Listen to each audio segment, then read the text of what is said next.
Welcome to Quickies. My videos are for entertainment purpose only. आज हम 2016 में release हुई मूवी अ मॉन्स्टर कॉल्स एक्सप्लेन करने जा रहे हैं। तो चले मूवी स्टार्ट करते हैं। फिल्म के स्टार्ट में हमें कॉर्नर नामी एक लड़का दिखाया जाता है। उसे बहुत अजीब से ख्वाब आते थे कि उसके घर के सामने वाला चर्च और जमीन टूट रही है और उसकी मॉम भी नीचे गिर रही हैं।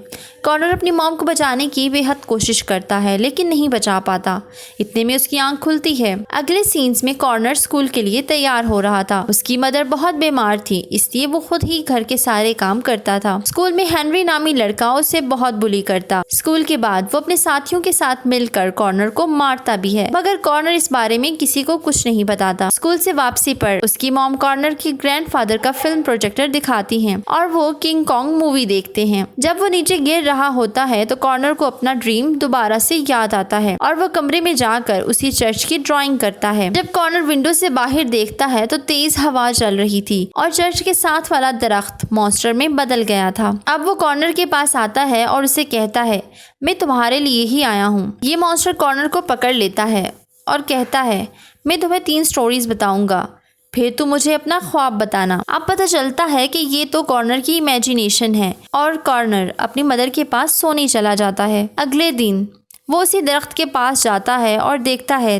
कि दरख्त वहीं मौजूद है। फिर वो वापस अपने घर आ जाता है। घर पर उसकी नानी आई हुई थी और कॉर्नर को अपनी नानी के पास ही रहना था, लेकिन कॉर्नर अपनी नानी के पास नहीं रहना चाहता था, बल्कि वो तो अपनी मदर के पास रहना चाहता था। उसकी मदर की तबीयत खराब होने लगती है तो नानी उसे दवाई देती है, जिससे उसकी तबीयत कुछ बेहतर हो जाती है। अब नानी कॉर्नर के रूम में सोती हैं और कॉर्नर बाहर सोफे पर। रात को उसे वही ख्वाब दोबारा आता है और वो जाग जाता है।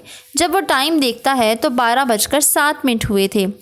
अचानक तेज हवा चलने लगती है और जब वो बाहर जाकर देखता है तो बाहर वही मॉन्स्टर खड़ा था। मॉन्स्टर उसे कहानी सुनने को कहता है, लेकिन कॉर्नर मना कर देता है। मॉन्स्टर के इंसिस्ट करने पर कॉर्नर मान जाता है। मॉन्स्टर उसे पकड़ता है और साथ इमेजिन भी करवाता है कि बहुत साल पहले एक राजा था जिसके 3 बेटे थे। वो तीनों वॉर में मर जाते हैं। राजा की बीवी ये बर्दाश्त ना कर पाई और वो भी चल बसी, लेकिन राजा ने खुद को संभाला। उसने अपने ग्रैंडसन का बहुत ख्याल रखा। राजा ने जब दूसरी शादी की तो राजा की दूसरी बीवी जादूगरनी थी। उसने राजा को मार दिया और बाद में राजा के ग्रैंडसन की जगह उस रानी ने ले ली। ग्रैंडसन वहां से दूर चला जाता है और उसे एक किसान की बेटी से प्यार हो गया। वो जादूगरनी इनके पीछे लगी हुई थी। ये लोग जान बचाकर एक दरख्त के नीचे सो गए और जब प्रिंस जागा तो किसान की बेटी मरी हुई थी। असल में किसान की बेटी को प्रिंस नहीं मारा था ताकि रानी पर इल्जाम लगा सके, और रानी ने राजा को इसलिए मारा क्योंकि वो बूढ़ा हो चुका था और निजाम सही तरह नहीं चला रहा था। मगर इस सब में किसान की बेटी बिला वजह मारी गई। कॉर्नर कहता है कि इन दोनों में सही कौन था। मॉन्स्टर कहता है कि प्रिंस अच्छा नहीं था और बाद में रियासत के लोगों ने ट्री मॉन्स्टर के साथ मिलकर रानी को मार दिया और यूं प्रिंस राजा बन गया। ट्री मॉन्स्टर से मदद लेता है कि वो अपनी नानी से जान छुड़वा सके, लेकिन ट्री मॉन्स्टर मदद करने से मना कर देता है। अगले दिन कॉर्नर स्कूल जाता है और किसी से बात नहीं करता। हेनरी उसे फिर मारता है। जब वो घर आता है तो नानी उसे अपने साथ जाने को कहती है, लेकिन कॉर्नर इसके लिए तैयार नहीं था। कॉर्नर की मदर उसे कहती है कि मेरी तबीयत ठीक नहीं और मुझे हॉस्पिटल एडमिट करना पड़ सकता है, तुम्हें अपनी नानी के साथ ही रहना होगा। अब वो अपनी नानी के साथ चला जाता है। उसकी नानी से कहती है कि घर में किसी चीज को भी हाथ नहीं लगाना। ये कहकर वो ऑफिस चली जाती हैं। कॉर्नर म्यूजिक सुनता है और इतने में डोर नॉक होता है। इस बार डोर पर उसके फादर होते हैं, जिन्हें देखकर कॉर्नर खुश हो जाता है। फिर वो लोग बाहर चले जाते हैं। कॉर्नर अपने फादर से कहता है कि मैं अपनी नानी के साथ नहीं रहना चाहता, बल्कि मैं तो आपके साथ रहना चाहता हूँ। उसके डैड कहते हैं कि तुम अभी नहीं रह सकते। जब वो लोग घर आते हैं तो कॉर्नर उनसे नाराज था। कॉर्नर घड़ी का टाइम 12:07 कर देता है और वो मॉन्स्टर आ जाता है। अब वो उसे दूसरी कहानी सुनाता है और इमेजिन भी करवाता है। ये एक बूढ़े आदमी की कहानी थी जो जड़ी बूटियां बनाया करता था। वहाँ एक चर्च के पास फादर का घर था जिसकी 2 बेटियां भी थी। एक दिन वो आदमी जड़ी बूटी लेने चर्च के पास जाता है। वो एक दरख्त के पास से कुछ फूल लेने आया था क्योंकि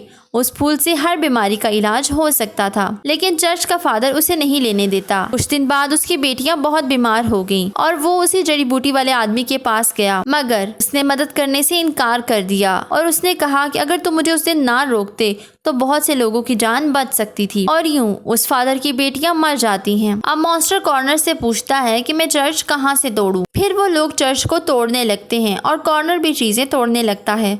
असल में वो चीजें चर्च की नहीं बल्कि अपनी नानी के घर की तोड़ रहा था। जब उसे होश आता है तो उसकी नानी भी घर आ जाती हैं। वो घर को देखकर हैरान थी मगर कुछ भी नहीं कहती। अगले दिन उसके डैड उसके लिए नाश्ता बनाते हैं और चीजें सही करते हैं। फिर कॉर्नर अपने डैड के साथ हॉस्पिटल जाता है। उसकी मॉम कहती है कि डॉक्टर्स ने दवाई चेंज की है तो कुछ असर हो रहा है, लेकिन पता नहीं कब तक। फिर कॉर्नर मॉन्स्टर के आने का इंतजार करता है और 12:07 पर मॉन्स्टर आ जाता है। कॉर्नर उसे अपनी मॉम को ठीक करने का कहता है, लेकिन मॉन्स्टर उसे कहता है मैं कुछ नहीं कर सकता और यूं वो वापस चला जाता है। अगले दिन वो अपने डैड के पास जाता है और कहता है मेरे पास एक मॉन्स्टर है जो मॉम को ठीक कर सकता है। उसके डैड कहते हैं कि तुम्हारी मॉम की डिजीज आखिरी स्टेज पर है और ये कहकर वो कॉर्नर को छोड़कर चले जाते हैं। जब कॉर्नर घर आता है तो देखता है उसकी नानी उसकी बचपन की वीडियोस देख रही हैं। उसकी मॉम की तबीयत भी अब बहुत खराब हो चुकी थी। कॉर्नर उस मॉन्स्टर की तस्वीर बनाता है। स्कूल में हेनरी उससे फिर बुली करता है और उसे कहता है कि मैं दूर जा रहा हूँ मगर मेरी दुआ है कि तुम्हारी मॉम कभी ठीक ना हो। इतने में 12:07 हो जाते हैं और वो मॉन्स्टर भी आ जाता है। अब वो उसे कहता है कि आओ मैं तुम्हें तीसरी कहानी सुनाता हूँ। फिर वो उसे बताता है कि एक आदमी के होते हुए भी लोग उसे इनविजिबल समझते हैं। कॉर्नर को ये सुनकर गुस्सा आता है और वो हेनरी को इतना मारता है कि उसे हॉस्पिटल जाना पड़ता है। प्रिंसिपल उसे ये करने की वजह पूछती है और उसकी मॉम की हालत की वजह से उसे पनिश नहीं करती। अब सारे बच्चे कॉर्नर को ही देखते हैं। एक दिन उसकी मॉम की हालत इतनी खराब हो जाती है कि वो उसे स्कूल से अपने पास बुला लेती हैं। कॉर्नर उनकी हालत देखकर चर्च के उसी ट्री के पास जाता है और मॉन्स्टर को उठाता है। कॉर्नर से कहता है तुम्हें मेरी मॉम को ठीक करना होगा, लेकिन मॉन्स्टर कहता है मैं कुछ नहीं कर सकता और फिर मॉन्स्टर उसे अपना ख्वाब दिखाता है। कॉर्नर फिर अपनी मॉम को बचाने की कोशिश करता है लेकिन नहीं बचा पाता। मॉन्स्टर से कहता है कि तुम्हारे अंदर क्या है मुझे बताओ। कॉर्नर कहता है कि मैंने हमेशा अपनी मॉम को दर्द में देखा है और मैंने अपनी मॉम को बचाने की बहुत कोशिश की है लेकिन मैं नहीं बचा पाता। मॉन्स्टर कहता है कि तुम्हें हकीकत माननी होगी, तुम उन्हें रोक रोक कर खुद को दर्द दोगे। इसके बाद कॉर्नर मॉन्स्टर को गले लगा लेता है। मॉन्स्टर कहता है कि हमें पहली स्टोरी में पता चलता है प्रिंस बुरा होते हुए भी लोगों के लिए बहुत अच्छा था और दूसरी में वो मतलबी होते हुए भी दूसरों की मदद जरूर करता था और तीसरी में ये कि वो इनविजिबल लड़का खुद को प्रूफ करता है। और कहीं न कहीं ये तीनों स्टोरीज कॉर्नर से जुड़ी हुई थी। अब कॉर्नर उधर ही सो जाता है और उसकी नानी रात को उसे हॉस्पिटल लेकर जाती हैं। कॉर्नर भी उनसे अच्छे से बात करता है और वो आखिरी बार अपनी मॉम से मिलता है। कॉर्नर बहुत रोता है। जैसे ही